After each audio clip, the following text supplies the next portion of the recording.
So let's get into some of the potential benefits. Maybe we can start with income splitting. So I had a colleague tell me about income splitting using a trust several years ago. And this was when, in fact, I think the prescribed rate was about 1%. Yeah. And so ever since he told me that, that seed was planted, and I said, I have to learn about trust. So today, as things stand, can you just go over a basic scenario? Let's talk about it maybe at a bit of a higher level. Like how would Sure. income splitting potentially work using a trust? Yeah, so typically speaking, you may want to split income with your children. So let's say your kids are minor kids, or even if they're adult kids, but you want to split income with them. You're in the top bracket, let's say Ontario, 53.53%. The kids are in a zero bracket because they're in high school, let's say, for example, or even younger, right? So they have no income. So one way to income split is just give them all your money and let them invest it, and then they pay tax at their low rate. So the Income Tax Act says if you do that, there's attribution. There's attribution of all that income back to you. So that's not really going to work. The exception in the Income Tax Act says that if we loan the money to our kids, then as long as we charge the prescribed rate, then anything above that prescribed rate can be taxed in the kid's hands. There's no attribution. So a couple of problems with that. First of all, we don't like to make loans to minor children because they're not legal. And therefore, ultimately, there could be problems with collecting on that loan. There could be issues with with children signing debt instruments and things like that. And so we often don't enter into loans with minor kids. They could be unenforceable. So instead, what we do is we set up a trust. So we would set up a family trust, and we'd make a loan to the family trust. And therefore, we could always call the loan back via the trust. The trust then has as its beneficiaries the kids.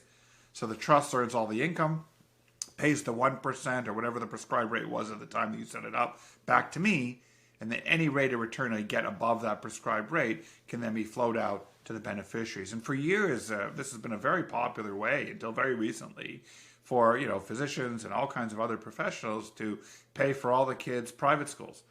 They'd pay for nanny expenses, extracurricular sports, summer vacations, like all kinds of stuff. Because all the trust would have to do is beat a 1% rate of return, which is tax deductible to the trust. And anything above that, like a 5% dividend yield, less 1% would be 4%. On $1 million, that's $40,000 of Canadian dividends. And if you pay that to a 16-year-old who has no income, that's all tax-free because of the basic amount in the dividend tax credit. The problem today, if you're listening to this in 2023, after April the 1st, our prescribed rate has now gone up from 1% to 5%. Oh my God. And that's a much more challenging discussion, right? How can you get a guaranteed rate of return of 5% every year for this strategy to even start to make sense? So we're not doing any of this right now. People have really stopped doing this. However, if you were fortunate enough to set up a prescribed rate loan when it was 1 or 2% a few years ago, you don't have to change the rate. That was the rate for life, for the duration of the loan, right? Wow. So Oh yeah. So if you set it up okay. at 1%, you're still at 1%. I mean, that's the good news, and I think most people should just wait. If you haven't set it up before, maybe wait a year or two. If interest rates go down again, then maybe reconsidering. We have clients who did it at 3% because they were confident they could get 5, 6, 7, 8% over the long term. But anything above that, I think you're taking taking some chances. Okay, so for the individuals who did set up a trust in time, prescribed rate of 1%, let's say they were using that money in the trust and it was invested into like Canadian blue chip payers. And let's say those were paying out, let's say 5%.